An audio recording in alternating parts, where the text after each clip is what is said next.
So with illegal crossings way down at the southern border, Trump administration zeroing in on the maritime border. The area is near busy U.S. ports, and that's where the Coast Guard patrols the waters for smugglers, bringing drugs, contraband, and people into the United States. Senior national correspondent Brian Enton joins us now. He's live from a Coast Guard station today in San Diego. This should be very, very interesting. What can you tell us, Brian?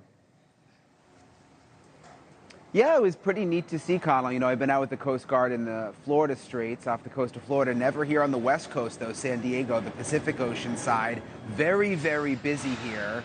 What's so fascinating is the crackdown is so intense along the land border with the wall that they've got that under control. More action now out on the water. You look at this video here.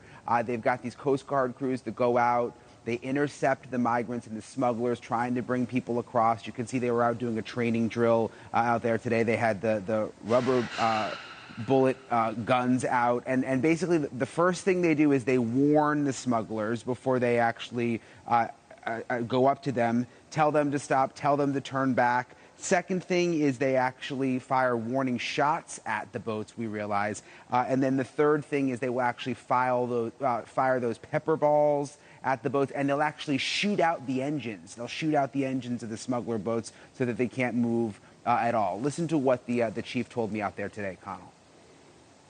How aggressive are some of these smugglers that you encounter? So they, the majority of the time they do comply with what we need them to do, but there have been some incidents where they have taken evasive actions with their vessel, where they've driven their vessel into the side of our boat. They have thrown objects at us. They've thrown tools at us.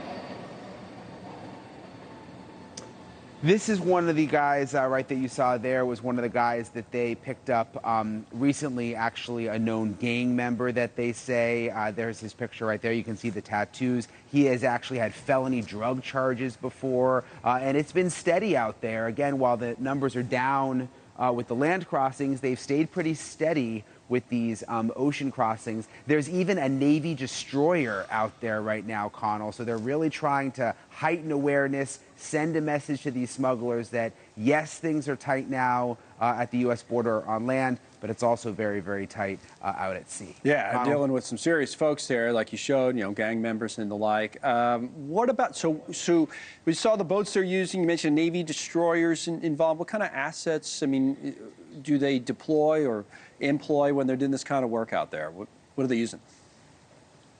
Yeah.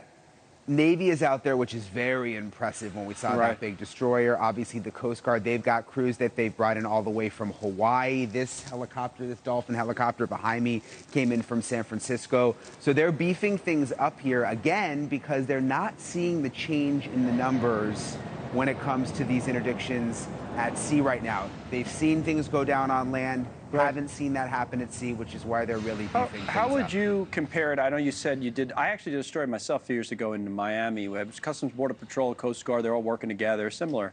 As you said you have. How would you compare it, since you've been to both and done both, how busy it is, Florida versus California?